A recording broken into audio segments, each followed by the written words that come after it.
mën ngeen wees circulation pour ñi nga xam ne ñoo bëgg dem du côté croisement Zende là-bas aussi pas de souci. Par contre si vous souhaitez passer sur la route nationale précisément rond-point Cambérène foofu lay yéex na surtout nag ñi nga xam ne ni ñoo bay ko du côté de Pikine laata ngeen dépassé rond-point bi dina yàgg ay woto yu bëri ñoo fa nekk donc si vous êtes averti ginnaaw rond-point bi nag mën ngeen fi jaaxee soit ngeen continuer sur la nationale wala sax ngeen jël accès bi nga xam ne ni mu ngi leen yóbbu du côté sur la route de Yara jaaree ko nag biir Maris foofu la moom amul benn jafe-jafe pour le moment Yacine. Trafic News.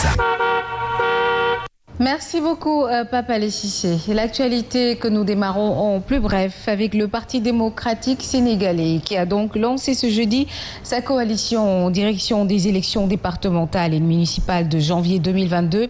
Cette grande coalition sera naturellement composée du PDS, de Bokk Gis Gis, de AJ/PADS, du Congrès de la Renaissance démocratique, composé de Taxawu Thème, ACT, Tekki, République des valeurs, LD Debout et Label Sénégal, Ensemble Leneen ak Ñeneen et de la coalition Jotna, composée de 18 formations politiques. Ces partis, regroupements de partis politiques et de mouvements citoyens, ont donc décidé, au terme d'échanges pragmatiques et profonds, de mettre en place une coalition électorale fondée sur le réalisme, la transparence, l'équité et l'intérêt supérieur des citoyens. Cette coalition, toujours, présentera ainsi des listes de candidats dans tous les départements, villes, communes de l'étendue du territoire national. L'alliance Siggi Jotna avec Abdoulaye Dièye continue de tisser sa toile à Thiès en direction des prochaines élections locales de janvier 2022. Après les femmes de Thiès-Est qui ont annoncé leur volonté de payer sa caution, non sans demander au président Macky Sall de l'investir, Thiès-Est est un autre acte politique majeur vient d'être posé dans sa trajectoire. En effet, Babacar Dione, désormais ex-coordonnateur du PASTEF à Thiès-Est et ex-membre de la cellule nationale des cadres de ce parti, a décidé de rejoindre Abdoulaye Dièye. La décision a été actée à travers une déclaration de presse à la permanence de Siggi Jotna. Babacar Dione, que nous écoutons avec Mbaye Dalkhouma.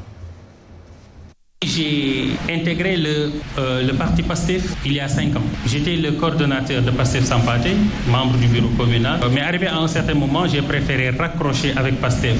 C'est pourquoi le président Babacar Dione et son mouvement, à partir d'aujourd'hui, nous avons décidé de soutenir, compte intégrer le mouvement Siggi Jotna du président Abdoulaye Dièye. Je lance un appel à toute la jeunesse, à toutes les femmes, à toute la population de Thiès-Est de faire comme le M2P, c'est-à-dire de venir soutenir la candidature du président Abdoulaye Dièye. Comme annoncé dans les titres, Nyolank dans la rue ce vendredi contre la hausse des prix des denrées de première nécessité. Le collectif qui regroupe plusieurs associations, mouvements citoyens et partis d'opposition a fait face à la presse hier. Un appel a été lancé pour une mobilisation massive, même si le mouvement n'a pas encore reçu une réponse du préfet concernant l'autorisation ou non de la marche. Amina Cissé, stagiaire à la Sainte TV, revient sur cette rencontre dans ce compte rendu.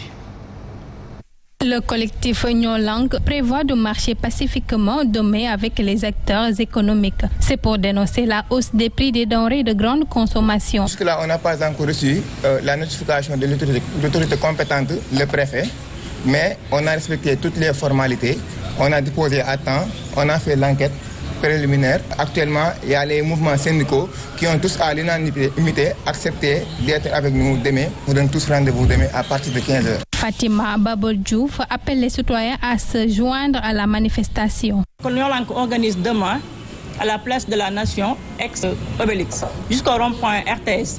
Après constatation de la hausse des prix de denrées de première nécessité, après consultation aussi à tous les acteurs du milieu, Nyolank a jugé nécessaire de préserver cette marche car on a constaté que jusqu'à présent, les prix n'ont pas encore diminué. Face à la presse, les responsables invitent les Sénégalais à se joindre à la lutte pour faire face au régime qui, selon eux, ne répond pas aux préoccupations des populations.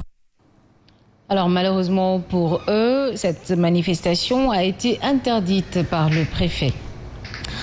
Ils ont décidé de faire la police du commerce pendant le Magal de Touba. Les commerçants membres de l'Association des commerçants du Sénégal luttent contre la commercialisation des produits prohibés. Quant à la hausse des prix, l'AXIS, entendez Association des commerçants du Sénégal, tient l'État pour responsable. Le reportage d'Abdoulaye Diagne Ousmane Diouf. Le marché du Magal de Touba, propice pour les commerçants véreux. L'Association des commerçants du Sénégal, section Touba, alerte que des produits périmés ou prohibés ne soient pas commercialisés. Quant à la flambée des prix, elle précise. Depuis certains temps, nous constatons une flambée des prix et la rareté de certains produits ou même introuvables dans le marché. Nous tenons à préciser que les commerçants n'ont aucune responsabilité face à cette situation. Par ailleurs, l'Assise demande à l'autorité de revoir la taxe municipale à la baisse. Assise de Touba interpelle directement le maire en lui suggérant de supprimer ces taxes cette année-ci ou de les diminuer considérablement. Car on est en crise et que les prix sont trop chers déjà. En rajouter d'autres taxes serait une charge de trop sur les dos de consommateurs. Cependant, elle tient pour responsable l'État sur tout désagrément noté dans le secteur pendant le Magal de Touba. L'actualité, c'est également le Millennium Power Count, donc pour le président Macky Sall, qui a donné donc le top départ des travaux qui vont durer 5 ans. Un projet de 350 milliards qui vise à améliorer le réseau de transport d'électricité. À terme, ce sont plus de 12 millions de Sénégalais qui vont en bénéficier. La cérémonie s'est déroulée au palais présidentiel en présence de l'ambassadeur des États-Unis au Sénégal, entre autres personnalités. Un compte rendu que nous propose Alassane Baldé Baba Diao.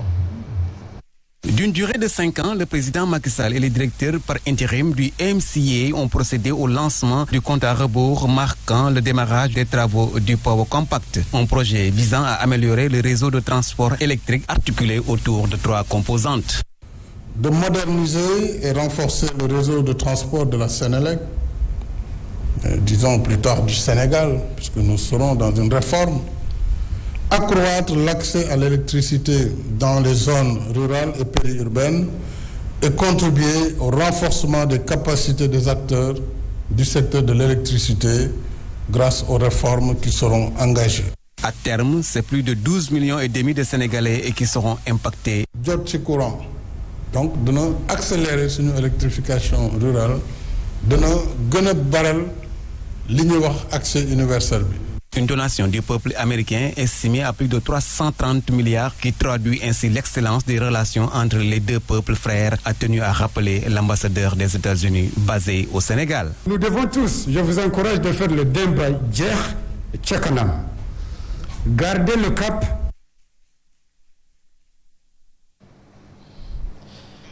Et nous parlons de ce 3e mandat qui a perdu Alpha Condé de la Guinée-Conakry. L'ancien ministre de la Justice du Mali et ancien avocat du président guinéen déchu alerte notre président Macky Sall. Maître Mamadou Ismaïla Konaté demande au chef de l'État de couper court aux supputations en clarifiant une bonne fois pour toutes sa position sur le supposé 3e mandat dont on lui donc prête l'intention. Suivons ses explications. J'exhorte le président de la République du Sénégal, Macky Sall, aujourd'hui, à ne même pas laisser le moindre doute sur le sujet du 3e mandat qui ne devrait pas, qui ne doit pas et qui doit s'estomper. Et le débat doit s'estomper. Plus dangereux que c'est mortel. C'est mortel. Quand on voit le sort qui a été réservé à Alpha Condé et le sort qui peut être réservé à toutes les personnes aujourd'hui qui sont derrière la prise de pouvoir par le biais de la violation du nombre de mandats, par le biais de la violation de la durée du mandat, au nom de ce qu'ils sont indéfiniment au service de l'État, ce sont des choses qui ne peuvent pas aller. Et on ne peut pas jouer à cache-cache pendant très très longtemps par rapport à ça. Mais ce n'est même pas trancher, c'est de dire simplement, je ne suis pas pour le 3e mandat et je ne suis pas du tout candidat pour un 3e mandat. Donc l'ancien ministre malien de la Justice que vous venez de suivre s'exprimait en marge de la réunion sur l'état de droit et les transitions démocratiques en Afrique de l'Ouest, une rencontre initiée par Africa Jam Center. Bien entendu, la question du 3e mandat ou le mandat de trop a été au menu des discussions. Plus de détails dans ce compte rendu signé Alioune Badara Sonko, notre correspondant à Mbour. mandat en Afrique a occupé une bonne place lors des échanges de la réunion préparatoire du colloque sur le thème « Repenser l'état de droit et la transition démocratique en Afrique de l'Ouest ». C'est l'exemple du Tchad qui est l'exemple le plus parlant.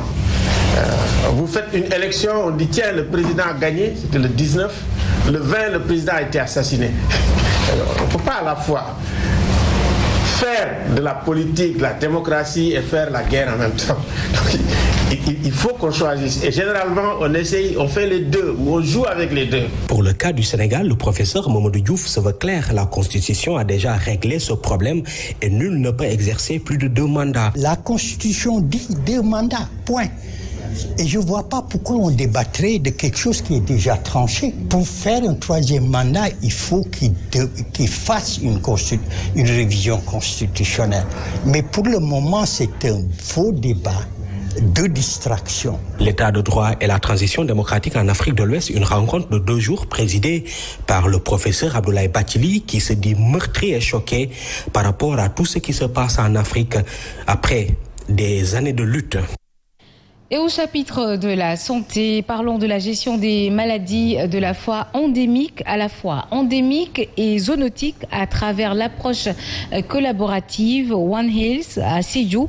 Des journalistes, acteurs de médias, responsables communication des services techniques étatiques et chefs de services régionaux sont capacités pour l'application des meilleures pratiques en communication des risques. Un cadre de coordination régionale est mis en place à cet effet pour donc assurer l'intersectorialité dans la riposte. Les détails avec Ibrahim Diallo à Sédhiou. Approche collaborative One Health est une parfaite illustration de la volonté de l'État de promouvoir l'intersectorialité dans la prise en compte des questions sanitaires de l'heure, dont celle dite zoonotique. À cet effet, s'est ouvert à Sédhiou un atelier de 2 jours pour le renforcement de la formation des acteurs de cette approche. Cet atelier d'orientation qui va conduire à la redynamisation et à la mise en place d'un cadre de coordination régionale est présidé par Modou Gueye, l'adjoint au gouverneur en charge des affaires administratives. Impliquer l'ensemble des acteurs, que ce soit les autorités administratives, les collectivités territoriales qui seront concernées par l'approche, les chefs de service, mais surtout les membres de la presse. J'ai profité de l'occasion pour inviter les autorités centrales de rendre dynamique la commission qu'on souhaiterait mettre en place au niveau de la région de Sédhiou. À travers cette approche mise en œuvre dans le cadre du projet USAID Project Breakthrough Action, les participants de la région de Sédhiou ont été capacités sur les 6 zones prioritaires, la communication sur les risques, les questions d'éthique et de meilleures pratiques, la lutte contre les rumeurs et la désinformation, ainsi que la coordination efficace. Et puis avec l'émergence de nouvelles maladies et la particularité de la région de Sédhiou qui partage ses frontières avec la Gambie et la Guinée-Bissau, Dr Diabel Dramé, médecin-chef du district sanitaire de Sédhiou, estime que le cadre institutionnel mis en place va permettre de redynamiser les comités de surveillance disséminés un peu partout. Dr Diabel Dramé, que nous écoutons avec Ibrahim Diallo. Un dispositif de surveillance, donc c'est ce qu'on met en place pour la plupart du temps, et gérer en tout cas un peu les mouvements des populations au niveau de ces différentes frontières. Ce qui fait que avec nos équipes, nos points focaux de surveillance et aussi les prestataires au niveau de ces différents points d'entrée, parce que la plupart des points d'entrée ont des postes de santé, et on travaille avec eux dans le cadre de la surveillance pour faire de telle sorte que, en tout cas, qu'il y ait, que certaines maladies ne